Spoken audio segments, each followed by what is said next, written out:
बिस्मिल्लाहिर्रहमानिर्रहीम। अस्सलाम वालेकुम व्यूअर्स, उम्मीद है आप सब खैरियत से होंगे। मैं हूँ आपकी होस्ट मुकद्दर शफ़क़त और आज हम करने जा रहे हैं एपिसोड 50 की रीडिंग। तो first of all welcome back to the channel. अगर आप चैनल पे न्यू हो तो सबसे पहले चैनल को सब्सक्राइब कर दो और बेल आइकन को लास्ट में हिट कीजिएगा।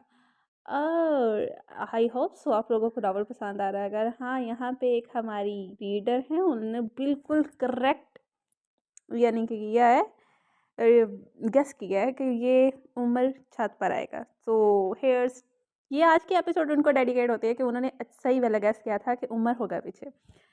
ओके, तो सबसे पहले नावल नेम कल्बे सर इस कलम अमीर आर्ट्स उर्दू नावल आर्ट से शुरू करते हैं आज के एपिसोड को। और हाँ ब्रो, राइटर ने आप लोगों के लिए एक मैसेज भेजा है कि अगर आप लोग यानी कि आज 50 एपिसोड हो गई है तो आप लोग कमेंट करके, लाइक करके एंड शेयर करके और उसके बाद फॉलो करके ही नावल को देखेंगे। अगर फॉर एग्जांपल कोई ऐसा हुआ या फिर उन्होंने कहा है कि हाँ, या तो आप लोग खुद ही पीआरपी बढ़ा दो, अगर नहीं बढ़ाई तो फिर उसके बाद जी वो नावल नहीं देगी। वो भी फिर कह रही है कि मैं टारगेट रखूँगी दूसरी राइटर्स की तरह, तो इसलिए आराम सुकून से वापस आ जाओ क्योंकि ब्रो नावल तो रीड करना ही करना है।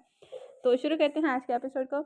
अंधेरी रात में छुप कर दंदनाने छत के दंदाने पर हाथ में कॉफ़ी का मग लिए वो गुमसुम सा जा खड़ा हुआ। हर तरफ फैला अंधेरा इसकी गहरी सोचों का शरीक बन चुका था। ताज़ा हवा में वो खुद को कदर पुरसुकून महसूस कर रहा था। पिछली रात की खुशबूदार ताज़ा हवा इसके चेहरे को नरमी से छूकर गुजर रही थी। दोनों हाथ छत के किनारे पर लगे जंगले पर टिकाए वो फिर से कहीं खो सा गया था। इसकी ज़िंदगी बहुत ऐसी कम रातें गुजरी थी जिनमें वो उदास या खामोश हुआ हो। आज इन्हीं रातों में से एक रात थी। ताज़ा हवा अंदर खींचते इसने गहरी सांस भरी थी। हवा के बायस माथे पर झूलते बालों को हाथ की हथेली से पीछे हटाते वो मुसलसल मियाँ की कही बातों के बारे में सोच रहा था। अपने पीछे इसे गला खनकारने की आवाज़ सुनाई दी। इसने चौंक कर पीछे देखा तो सामने खड़े शख्स को देखते ही इसके माथे पर बेसाख्ता हैरत के बल पड़े थे। उमर का चेहरा हमेशा की तरह संजीदा था, मगर इसकी आंखों में एक गहरी नरमी की झलक मौजूद थी। रात के इस अंधेरे और मध्यम रोशनी की वजह से वो झलक धुंधली सी महसूस हो रही थी। मोमी ने एक नज़र उमर को देखा और फिर खामोशी से अपना रुख मोड़ लिया। इसके चेहरे पर छाई उदासी और उलझन को उमर ने साफ महसूस किया। वो आहिस्ता आहिस्ता चलता हुआ मोमिन के करीब आया और बगैर कुछ कहे इसके साथ खड़ा हो गया। चंद लम्हे खामोशी में गुजर गए। मोमिन की नज़रें बदस्तूर दूर हला में कहीं गुम थीं। उमर ने इसके चेहरे को बगौर देखा, जैसे इसकी खामोशी के पीछे छुपे असफसात को पढ़ने की कोशिश कर हो। फिर एक गहरी सांस लेते हुए इसने नरमी से सवाल किया, ठीक हो? इसकी नज़रें अभी भी मोमिन के उदास चेहरे पर जमी थी, जैसे इसके जवाब का इंतज़ार कर रहा हो। कौन? मोमिन ने उमर को देखे बगैर स्पाट लहजे में कहा, मगर जो गम और उदासी इसकी आंखों में मौजूद थी वो उमर से भला छुप कैसे सकती थी। तुम्हारी बात कर रहा हूँ। उमर ने नरमी से इसके कंधे पर हाथ रखकर इसे हौसला दिया। इसके लम्स पर मोमिन की आंखों में नीम अंधेरे के बावजूद एक हल्की सी चमक उभरी, मगर वो फिर भी उमर की जानिब देखने से कतरा रहा था। इसीलिए आहिस्तगी से सिर्फ साय हिलाकर जवाब दे दिया, लग तो नहीं रहे। उमर ने इसके मद्दब से इशारे पर शिकवा करते हुए कहा, जान कैसी हैं? मोमी ने फ़ौरन बात बदली, मेडिसिन देकर सलाह आया हूँ इन्हें। अपने हवासों में नहीं थी, बहुत गैर मुतवक्का खबर थी इनके लिए। वक्त लगेगा इन्हें खुद को संभालने में, मगर तुम बात मत बदलो, अभी तुम्हारी बात हो रही है। उमर इसे सारी तफसील देते हुए फिर से मुद्दे पर आया। वो भी उमर था जिसे बहलाना आसान हरगिज़ नहीं था। मौलवी साहब चले गए? इसने फिर से बात बदली, चेहरा हनूज आसमान की जानिब था। जाने वो क्या तलाश रहा था इस स्याह फिजा में। इसी वक्त वापस भिजवा दिया था। तुम अपनी बात करो, उमर ने फिर से नम लहजे में कहा। तो मोमिन ने इसकी बात पर कोई जवाब न दिया, बल्कि खामोशी से अपना रुख बदल लिया। इसने जब भी जैसे ठान लिया था कि अपनी कैफियत किसी पर जाहिर नहीं करेगा। वो हमेशा से ऐसा ही था, जब भी उदास होता या किसी मुश्किल में गिरफ्तार होता तो अकेला ही सब कुछ सहने का आदी था। उमर जो इसकी एक एक रग से वाकिफ़ था, जानता था कि मोमिन के साथ ये जंग इतनी आसान नहीं। अगर एक तरफ मोमिन ज़िद्दी था तो दूसरी तरफ उमर महज़ ज़िद्दी था। मैं कुछ पूछ रहा हूँ तुमसे, उमर ने फिर से कहा और इसे बाजू से खींचते इसका रुख अपनी जानिब कर दिया। बाबा ने फैसला बदल दिया फिर? वो अब की बार भी उमर को देखकर आराम से अंदाज में बोला था। मोमिन, उमर के चेहरे पर नरमी एकदम से सर्दी में बदली थी। क्या जानना है आपको भाई? उमर को अपने सवाल पर कायम देखते मोमिन चिढ़ कर बोला। उमर ने ताज़ा हवा अंदर खींचते पहले खुद को नॉर्मल किया, फिर मोमिन को देखते बोला, गाड़ी जिंदा है? उमर के संजीदगी से पूछने पर मोमिन ने चौंक कर बेयकीनी से अपने भाई को देखा। तो क्या ये गाड़ी का पूछने आए थे यहाँ?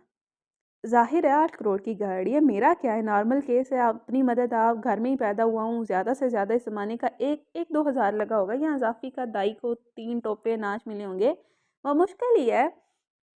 ये भी इससे मिला हो, मैं कौन-सा ख़ानदान का पहला वारिस था। मोमिन ने उमर को घूरते हुए दिल ही दिल में सोचा, फिर नाराज़गी ज़ाहिर करते हुए बोला, ठीक है आपकी गाड़ी। तो फिर अल्लाह को प्यारा कौन हुआ? मैंने हैरत से पूछा, अगर गाड़ी सलामत थी तो यकीनन फिर किसी और की जान गई होगी। इसने अंदाज़ा लगाया। भाई कोई भी नहीं प्यारा हुआ अल्लाह को, सब ज़िंदा है। मोमिन अब की बार सिच हुआ। सिच होते बोला, इसका दिल उदास होने को कह रहा था, जबकि उमर जानबूझकर इसे तंग करता इसके अंदर के मज़ाक को गियर लगाकर चलाने की कोशिश कर रहा था। नहीं, सब तो ज़िंदा नहीं है, कोई ना कोई तो मार रहा होगा दुनिया में, मगर तुम्हारे हाथ कोई नहीं लगा। भाई अब की बार मोमिन ऊंची आवाज़ से चिल्लाकर बोला, क्या भाई इतना मसला हो रहा है तो बता दो खुद ही कि जो लावा तुम्हारे अंदर उबर रहा था वो किधर जाके फटा है। पंचिंग बैग पर। उमर के पूछने पर मोमिन ने बिलाखिर हार मानते हुए बता ही दिया। फिर तो फट गया होगा यकीनन। उमर ने आंखें फाड़ते हुए मोमिन को देखकर पंचिंग बैग का पूछा, नया ले दूंगा इसे, दोस्त का ही जी। मोमिन की नखियों से उमर को देखता मुंह बस होकर बोला, यानी सच में फाड़ दिया? उमर की आंखों में मजीद बेयकीनी उभरी तो मोमिन ने घूर कर इसे देखा। हाँ फाड़ दिया, क्या करता, गुस्सा आ रहा था। मोमिन झुंझला कर बोला, चलो कोई नहीं, शुक्र है इस बार किसी का साथ नहीं फटा। उमर ने शदीद शायद इसे अपना हवाला दिया तो मोमिन ने पहले बेबसी से भाई को देखा, फिर इसके अंदाज को देखते हुए हंसने लगा, जो अपने मजाक से हटकर बोंगे बातें करता मोमिन को हंसाने की कोशिश करे। क्या यार भाई, बंदा थोड़ी देर तो उदास होने देता है। मोमिन को हंसते देख उमर ने शुक्र का सांस भरा था। मेरे होते हुए ऐसा नामुमकिन है। उमर इसके कंधों पर बाजू फैलाते बोला तो मोमिन ने मोहब्बत भरी निगाहों से उसे देखा। इसके चेहरे पर थोड़ी देर पहले जो गम और अफसरदगी मंडला रही थी वह मुकम्मल तौर पर खत्म हो चुके थे। वो इसकी जगह धीमी मुस्कुराहट ने ले ली। थैंक्स भाई, मोमिन उमर को देखते हुए बोला। इसकी आवाज़ में अब एतमाद और सुकून था और मैंने इसके कंधे पर हल्की सी तसल्ली बख्श थपकी दी। जो तुम्हारे दिल में हो मुझे बताया करो, तुम्हारा भाई तुम्हारे लिए हमेशा खड़ा है। उमर के जवाब पर मोमिन खुलकर मुस्कुराया था। और हाँ, मियाँ की बातों को दिल पर मत लेना, इसके लिए ये वक्त वाकई बहुत मुश्किल है। ऐसे सूरत हाल में इंसान बहुत ज़्यादा प्रेशराइज हो जाता है। उमर की बातों पर मोमिन लम्हे भर के लिए सोच में डूबा था, जैसे इन बातों को दिल से समझ रहा हो। भाई अगर महबूब आपकी मोहब्बत को गाली दे या इसे आपसे डर लगे, आपका किरदार इसकी नज़रों में मशकूक हो जाए, तो क्या फिर भी बात दिल पर लेने वाली नहीं? मोमिन ने संजीदगी से सवाल पूछा। इसके लहजे में एक अजीब सी तड़प थी। देखो मोमिन, मोहब्बत बहुत पेचीदा और मुख्तलिफ चीज़ है। पहली बात तो ये कि इसकी बात से ज़्यादा मौके को देखो, हालात को समझो। कभी कभी इंसान ऐसे हालात में आ जाता है कि वो ऐसी बातें कह देता है जो वो कभी कहना नहीं चाहता, और जो कुछ वो कहता है वो इन्हीं हालात का नतीजा होता है जिनसे वो गुज़र रहा होता है। इसके अंदर की कैफ़ियत इसके अल्फाज में झलकती है और इसका असर इसकी सोच और फ़ैसलों पर पड़ता है। और दूसरी बात ये है कि मोहब्बत में भी कुछ बातें नाकाबिले बर्दाश्त होती हैं। जो कुछ इसने गलत कहा इसके लिए इसे माफ़ी मांगनी चाहिए, मगर जो बात काबिल बर्दाश्त हो इसे अना का मसला नहीं बनाना चाहिए, क्योंकि मोहब्बत में अना की कोई जगह नहीं होती। मगर भाई आप तो भाभी से इश्क करते हो, अगर वो आपको नामर्द कह देती या आपके किरदार पर शक करती तो आपका क्या रद्द अमल होता? उमर की बात पर मोमी ने जैसे जैसे अपनी जगह देते अपनी दिली कैफियत समझानी चाहिए। मेरा और तुम्हारा मामला मुख्तलिफ है मोमिन। उमर की आंखें बात करते मुस्कुराई। कैसे? मोमिन ने जुस्तजू से पूछा। तुम्हें मोहब्बत है और मुझे इश्क। मोहब्बत में अनाएँ नहीं होती, मगर इज़्ज़त नफ्स हमेशा बाकी रहती है। जैसे मैंने कहा, कुछ छोटी छोटी बातों को नज़रअंदाज कर देना चाहिए, मगर जो बात गलत हो इसकी माफ़ी ज़रूरी है। और अगर वो तुमसे माफ़ी मांगे तो माफ़ कर देना चाहिए, क्योंकि और मैंने आधी बात करते सालिया नसरों से मोमिन को देखा, जैसे चाहता हो कि बाकी का अधूरा जुमला वो पूरा करे, क्योंकि मोहब्बत में अना नहीं होती। मोमिन ने जुमला मुकम्मल किया। एग्जैक्टली। उमर हामी भरते हुए फिर से बोला, और इसमें मैं का वजूद नहीं रहता।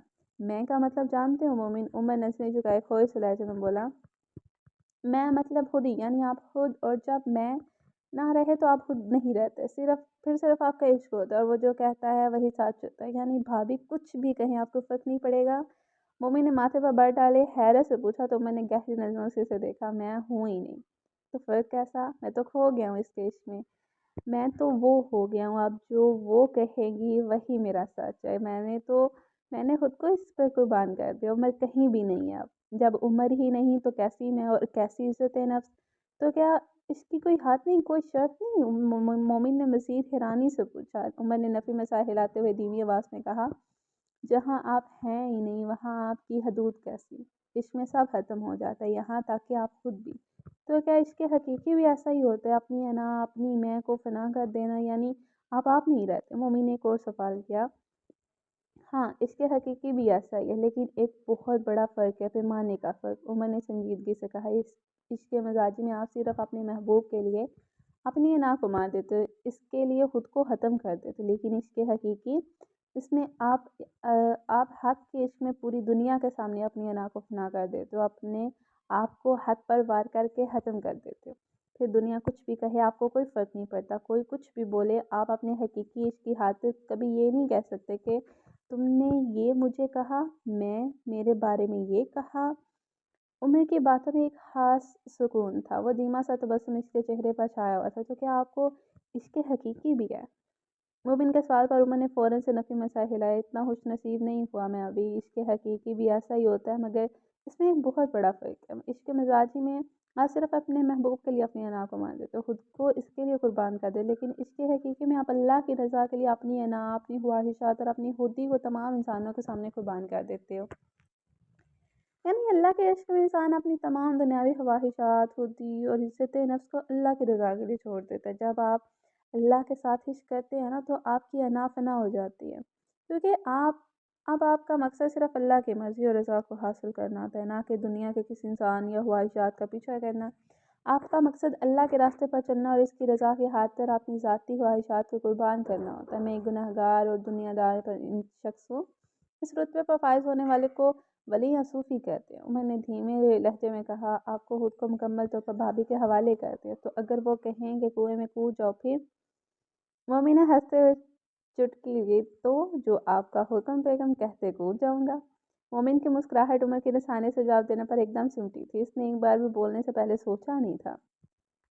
और अगर भाभी कभी आपसे ये कह दें कि मुझसे मेरी खातिर दूर हो जाओ, अपनी शक्ल कभी मत दिखाओ ज़िंदगी में, तो क्या करेंगे? क्योंकि मरना तो इश्क में आसान है, मगर महबूब के बगैर जीना असल सज़ा है।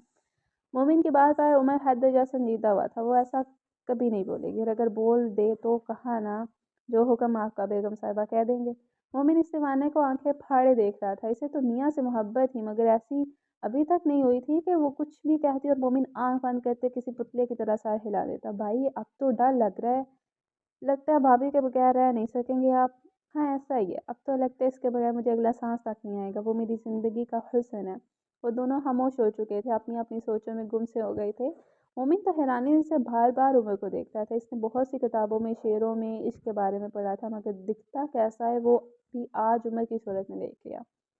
अच्छा मैं अब नीचे जा रहा हूँ, तुम यहीं बैठ के अब उदास होने की कोशिश करो। मैंने इसे आंख बंद करते नीचे की जाने पड़ा था। मोमिन ने मुस्कुराते इसकी पुश्त को दूर तक जाते देखा था। उमर जब नीचे पहुंचा तो सारी लड़कियां परेशानी से राहदारी में ठहर रही थी। उमर को नीचे आते देख ईमान एक जैसे में इस तक पहुंची थी। क्या बना? ईमान ने परेशानी से सवाल किया। वो उमर की सारी सूरत हाल से आगाह कर चुकी थी, इसने ही इसे ऊपर मोमिन के पास भिजवाया था। अब मामला अंडर कंट्रोल है। उन्होंने सबके एक नज़र देखते आराम से कहा, तो सब ने शुक्र का सांस भरा था। तो क्या इसे भेज दें आप? अनम ने कोने में शर्मिंदा सी खड़ी परेशान खड़ी मियाँ की जानिब इशारा किया, तो उमर सोच में पड़ा था। भेज दो, मगर अब ऐसे वैसे कोई बात ना करना। उमर ने मियाँ को देखते तनबिया की या वार्निंग दी, वो समझ नहीं पाई थी, मगर इस सारे बात में से हिला दिया।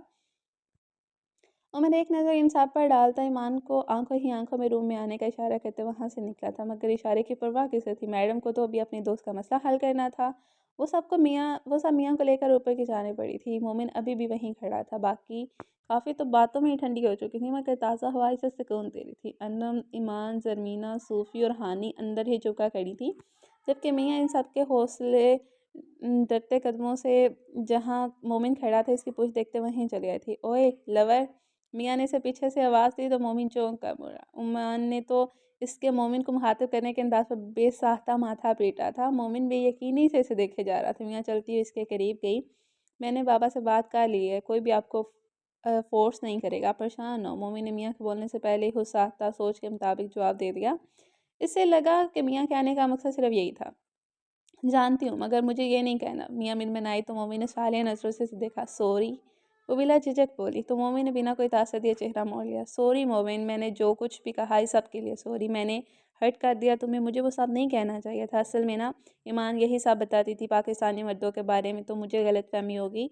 ये मेरा नाम क्यों ले रही है? मियाँ के बोलने पर ईमान ने हफ्ती से देखते अनम से कहा, तो तुमने ही तो कहा था ये सब।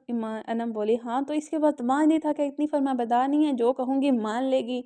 वो सारी दीवार की आड़ में ऊपर नीचे छुपी सामने नजर आते मोमिन और मियाँ को देखते सरगोशियाँ कर रही थी। मोमिन प्लीज़ माफ़ कर दो।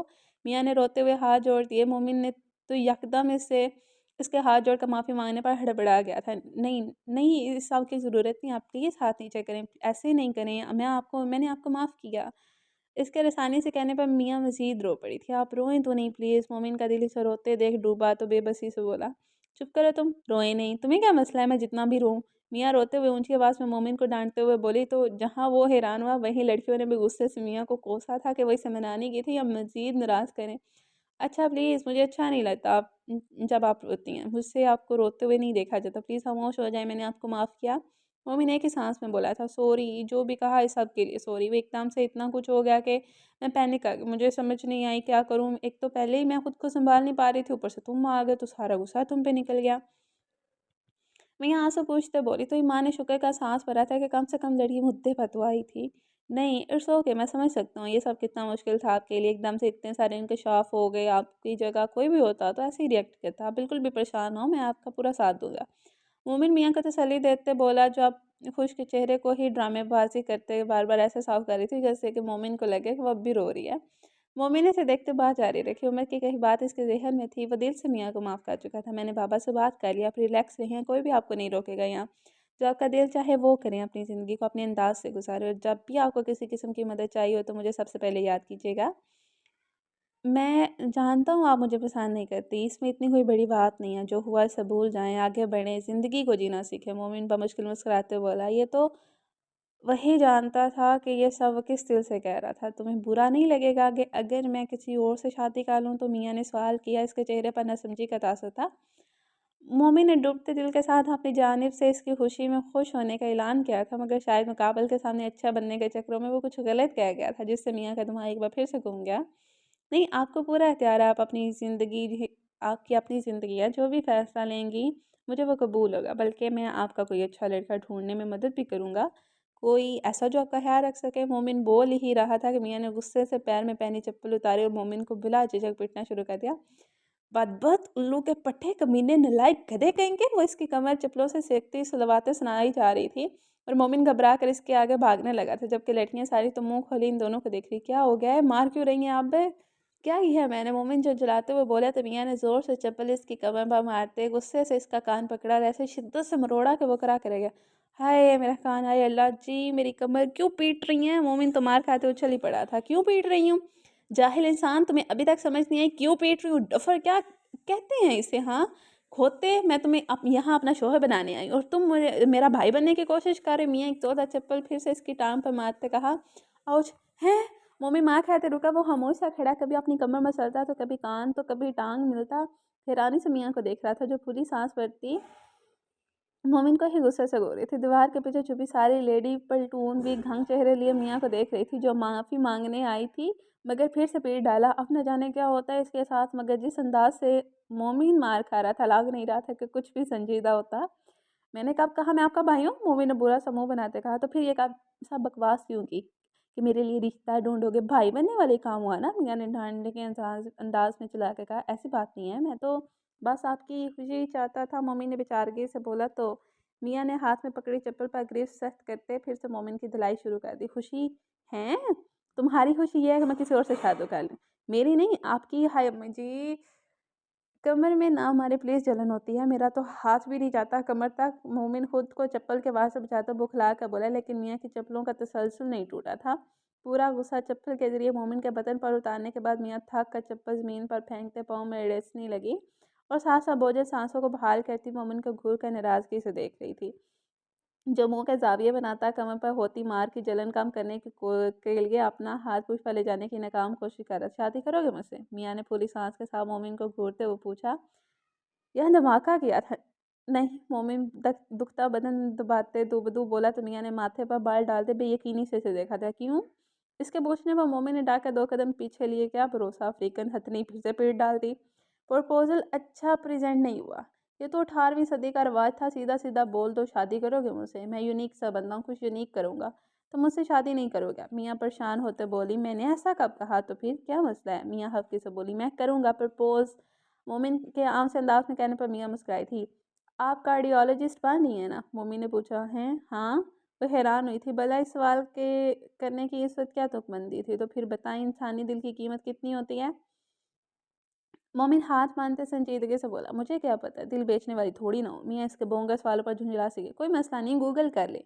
मोमिन ने इसके हाथ में फ़ोन देते कहा तो मियाँ ने अजीब नज़रों से पहले से देखा, फिर इसके असरार पर इंसानी दिल की कीमत गूगल करने लगी। तकरीबन $1 मिलियन। वो तजस्सुस से मोमिन को देखते बोली, देख लें कितना महंगा होता है एक इंसानी दिल।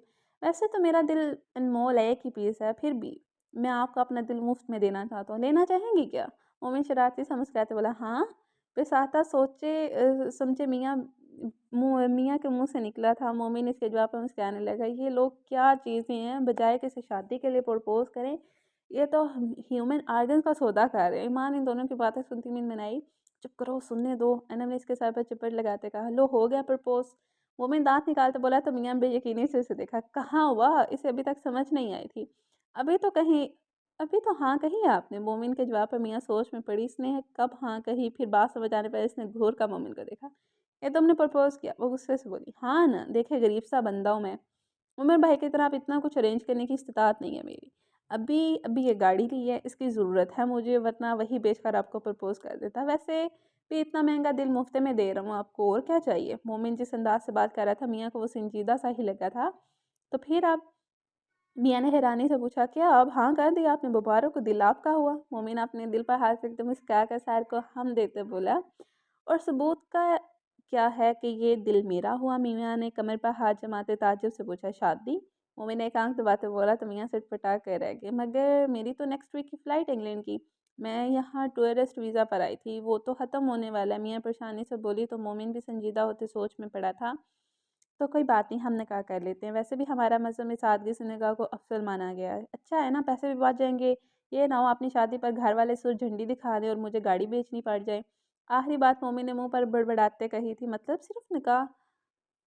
मियाँ ने तस्दीक की तो मोमिन ने सर हिलाया, मगर मुझे तो अपनी शादी पर डांस करना था। मियाँ को एक और परेशानी, आधी से ज़्यादा रस्में और रवायात इसने ईमान की शादी पर देखी, तो इसने भी अपनी शादी को लेकर बहुत कुछ सोच लिया था, वरना इंग्लैंड के मुताबिक शादी करने से खासा बोरिंग लगा था।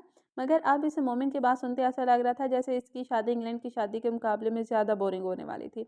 तो कोई बात नहीं, हम मिलकर कमरे में डांस करेंगे ना। मोमिन का कहना ही था कि मियाँ ने फिर से चप्पल उतारते से दिखाए। यार जूती नीचे करो, कितना मारोगे? मोमिन हम मुस्नई हफ़्के से बोला था। क्या क्या मारेंगी कहो, और करो नहीं करें, अदब से बात करो, बड़ी हूँ मैं तुमसे। मियाँ ने रोब झाड़ते एक अदा सवाल घुमाते कहा तो मोमिन का मुंह खुला था, मगर अब तो शादी होने वाली है ना, तो शादी का क्या मतलब? तुम अदब नहीं करोगे? नहीं नहीं करूँगा, मैं तो आपके पैर धो धो कर लक्की को पिलाऊंगा। मोमिन इसके हाथ से जूता लेते आराम से ज़मीन पर रखते बोला, अब माई लाल का कहो कि हो जाए मेरे रास्ते में हायल, मैं तैयार हूँ शादी के लिए। मियाँ मुस्कुराते मोमिन से बोली तो अपनी बात कही बात याद करते हंसने लगा था। वो दोनों धीरे धीरे चलते हुए नीचे की जाने बढ़े थे। आपको याद थी मेरी बात? हाँ सारी बातें याद है, तभी तो तुम्हारा दिल लेने आई थी, क्योंकि मेरा तो इसी वक्त तुम अपने साथ ले गए थे। इसकी बात पर मोमी ने चंबे से इसे देखा, फिर शरारत से बोला, अच्छे डायलॉग थे ना? इसकी बात पर मियाँ ने इसे फिर से थप्पड़ जड़ा। हाय एक तो मारती बहुत हैं आप। मोमिन ड्रामाई अंदाज में कंधे मसलते बोला तो मियाँ के खनखनाती हंसी की आवाज़ पूरे छत पर गूंजी थी। आहिस्ता आहिस्ता इन दोनों की शो आवाज़ें रूफ टॉप पर गूंजती कहीं अंधेरे में गुम होने लगी थी। ओके नाज़रीन, हमारी आज की एपिसोड होती है यहाँ पे एंड, और फाइनली अब हम करेंगे कमेंट्स रीड आफ्टर 2 डेज़। तो देखिए फिर आज क्या क्या आप लोगों ने एपिसोड ये लेटेस्ट एपिसोड पे मिधा मलिक ने किया कि सुपर से भी ऊपर। Thank you so much bro. Shabnam Shabnam ने किया कि इसके आगे जल्दी डाल दो आजी। Okay bro. आगे शबनम शबनम ने किया, कितनी अच्छी एपिसोड है यार, थैंक यू सो मच। मानस शकील ने किया, हाय यार क्यूरियोसिटी हो रही है, प्लीज़ जल्दी से नेक्स्ट एपिसोड दे दो, I can't wait more please. Okay bro, ये एपिसोड देखो, इंजॉय करो फुल। मोहम्मद इहान के कौन आया होगा पीछे? ये तो आपको पूछना चाहिए था ना, वैसे उमर आया था। ओके समरीन समरीन ने क्या, बहुत अच्छी थी एपी, पर आप एपी जल्दी से दिया करना दीजिएगा। उसके पापा शायद। Sorry wrong guess bro. आगे सिदरा नुमान ने क्या था कि heart. Thanks bro, same here from me. आगे महनूर हानिया ने कहा, ईमान ने बताया होगा उमर आया है। ओह माय गॉड, कसम से ये महनूर हानिया है जिन्होंने जिनके नाम आज की एपिसोड है। तो ब्रो आपने बिल्कुल परफेक्ट गेस किया था कि वो उमर ही था, और उसे ईमान ने ही भेजा था। तो सच्ची वाला मुझे समझ नहीं आ रही है, आप लोग को कहूँ क्या। आगे ज़ैन फ़ातिमा ने क्या है, मियाँ या ईमान? नो ब्रो, मियाँ आई थी मगर बाद में, पहले वो उमर आया था। Iman Fatima when will next ep come? I literally can't wait for the next part. बड़ा ही क्यूरियस कर दिया है आपने, ये तो राइटर का कमाल है ब्रो। आगे शमास ने कहा super, thank you bro. Bilal ने कहा आई थिंक मियाँ आई है, रॉन्ग गेस। बिलाल ने फिर किया कि बहुत ही ज़बरदस्त, थैंक यू सो मच। मैविश राजा ने किया कि इनक्रेडिबल एपिसोड एज ऑलवेज, मोमिन एंड मियाँ conservation moments, heartfelt words spoken with raw honesty and vulnerability showcase the depth of his feelings for Mia and his willingness to bear the rejection for the sake of their love. Thanks bro for this amazing and long comment. आगे महनूर का gain है कि महनूर हारिया ने कि ईमान ने बताया गो उमर आया। थैंक्स ब्रो आपका भी comments, thank you so much for all कि आप लोगों ने कमेंट्स किए थे इतने अच्छे। ये कसम से एक किस्म का ना पावर बैंक है, बैक बोन है आपके कमेंट्स हमारी एपिसोड के लिए, लिखने की पावर के लिए, पढ़ने की पावर के लिए। तो मिलते हैं नेक्स्ट एपिसोड के साथ, तब तक के लिए अपना ख्याल रखिएगा। अल्लाह हाफिज़, बाय बाय।